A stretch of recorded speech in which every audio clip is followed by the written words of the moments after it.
Hi guys, आज के question answer है हमारे क्लास 10 हिंदी की क्षितिज बुक का चैप्टर है बाल गोविंद भगत। तो आइए फटाफट से स्टार्ट करते हैं इसके क्वेश्चन आंसर।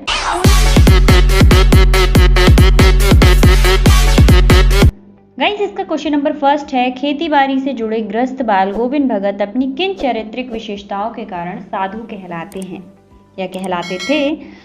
इसका आंसर रहेगा बाल गोविंद भगत बेटा पतोहू से युक्त परिवार, खेती बाड़ी और साफ सुथरा मकान रखने वाले गृहस्थ थे। फिर भी उनका आचरण साधुओं जैसा था। वह सदैव खरी खरी बातें कहते थे। वे झूठ नहीं बोलते थे। वे किसी भी वस्तु को बिना पूछे प्रयोग नहीं करते थे। वे खामखा किसी से झगड़ा नहीं करते थे। वे अत्यंत साधारण वेशभूषा रखते थे। वे अपनी उपज को कबीर पंथी मठ पर चढ़ावा के रूप में दे देते थे। वहाँ से जो कुछ प्रसाद के रूप में मिलता उसी से अपने परिवार का निर्वाह करते थे। तो इन सारी बातों से पता चलता है कि वो एक साधु थे। ठीक है, इसलिए साधु कहलाते थे, पर उनकी गृहस्थी बसी हुई थी। क्वेश्चन नंबर सेकंड है, भगत की पुत्र वधू उन्हें अकेला क्यों नहीं छोड़ना चाहती है। तो इसका आंसर है, भगत की पुत्र वधू उन्हें इसलिए अकेला नहीं छोड़ना चाहती क्योंकि भगत के इकलौते पुत्र और उनकी पत्नी की मृत्यु के बाद भगत अकेले पड़ जाएंगे। स्वतः भगत वृद्धावस्था में हैं। वे नेम धर्म का पालन करने वाले इंसान हैं जो अपने स्वास्थ्य का तनिक भी चिंता नहीं करेंगे। वह वृद्धावस्था में अकेले पड़े भगत की रोटियां बनाकर देना चाहती है और उनकी सेवा करके अपना जीवन बिताना चाहती है। इसके बाद नेक्स्ट क्वेश्चन हमारा थर्ड है, भगत ने अपने बेटे की मृत्यु पर अपनी भावनाएं किस तरह व्यक्त की थी। तो इसका आंसर रहेगा, भगत ने अपने बेटे की मृत्यु पर औरों की तरह शोक और मातम नहीं मनाया। वे मृत बेटे के सामने बैठकर मस्ती और तल्लीनता में कबीर के पद गाते रहे। वे मृत्यु को आत्मा परमात्मा का मिलन मानकर इसमें दुखी होने के बजाय खुश होने का समय मान रहे थे। वे अपनी पुत्र वधू को भी आनंद उत्सव मनाने के लिए कह रहे थे और बार बार उसे शांत कराने की कोशिश कर रहे थे। इसके बाद नेक्स्ट क्वेश्चन है 4, भगत के व्यक्तित्व और उसकी वेशभूषा को अपने शब्दों में चित्र प्रस्तुत कीजिए। तो भगत कैसे दिखते थे ये आपको अपने हिसाब से बताना है। तो गाइस, अगर आपने इस चैप्टर की समरी नहीं देखी है तो डिस्क्रिप्शन में आपको प्लेलिस्ट लिंक मिलेगा, सारी समरी है, आप जाकर देख लीजिए और फिर उसके बाद आपको क्वेश्चन आंसर करने में कोई प्रॉब्लम नहीं होती है। और हाँ, मोस्ट इंपॉर्टेंट क्वेश्चन का भी एक प्लेलिस्ट बना रखा है मैंने, सारे चैप्टर्स के मोस्ट इंपॉर्टेंट क्वेश्चन है उसमें, उस पर जाकर देख लीजिए, आपको मोस्ट इंपॉर्टेंट क्वेश्चन मिल जाएंगे। तो भगत जो बाल गोविंद भगत हैं वो 60 वर्ष से अधिक उम्र वाले गोरे चिट्टे इंसान थे। उनके बाल सफ़ेद हो चुके हैं। उनके चेहरे पर सफ़ेद बालों से जगमगाता रहता है। जो चेहरा है वो सफ़ेद बालों से जगमगाता रहता है। कपड़ों के नाम पर उनके शरीर पर एक लंगोटी और सिर पर एक कनफटी टोपी धारण करते हैं। बाल गोविंद भगत और गले में तुलसी की बैडोल माला पहने रहते हैं। उनके माथे पर एक रामनंदी टीका सुशोभित होता है। सर्दियों में वे काली गमली ओढ़े रहते हैं।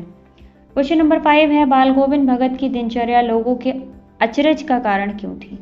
तो इसका आंसर है, बाल गोविंद भगत की दिनचर्या लोगों के लिए कौतूहल का कारण थी। वे अत्यंत सादगी, सरलता और निस्वार्थ भाव से जीवन जीते थे। उनके पास जो कुछ था उसी से काम चलाया करते थे।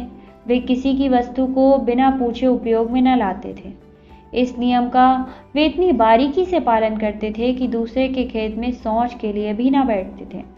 इसके अलावा दांत किटकिटाने वाली सर्दी की भोर में खुले आसमान के नीचे पोखर पर बैठकर गाना, उनसे पहले 2 कोस जाकर नदी स्नान करके जैसे कार्य लोगों के लिए आश्चर्य का कारण ही थे कि वो इतने सारे काम कैसे कर लेते हैं।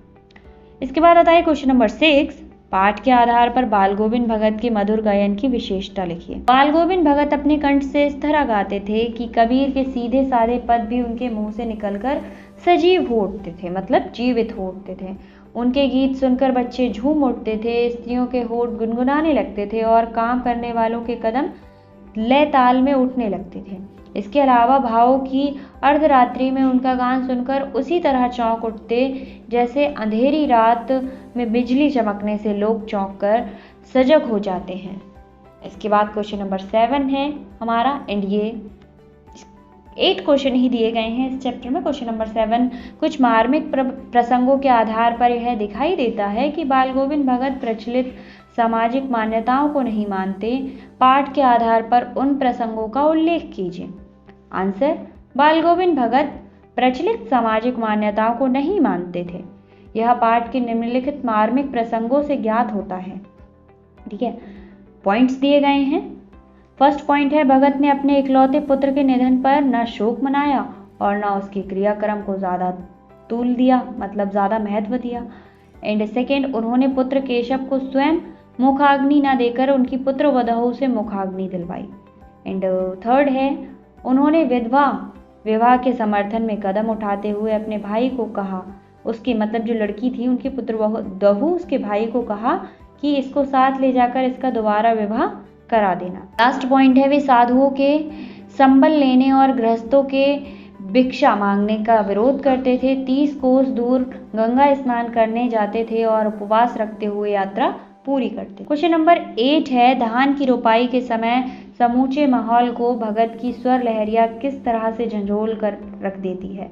उस माहौल का शब्द चित्र प्रस्तुत करना है आपको।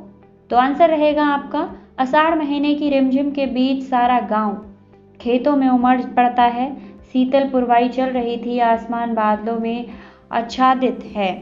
कहीं हल चल रहे हैं, ठीक है, कहीं हल चल रहे हैं, कहीं रोपाई हो रही है, बच्चे पानी भरे खेत में खेल रहे हैं, औरतें कलेब्स लिए मेड़ पर बैठी हैं।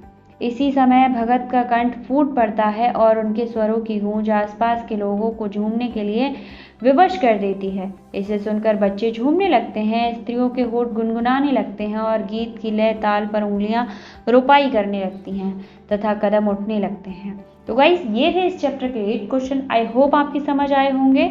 और हाँ, अगर इन क्वेश्चन आंसर से PDF चाहिए आपको तो मेरी इंस्टा ID rstudy@10 पर जाकर इसके PDF को आप मुझसे ले सकते हैं।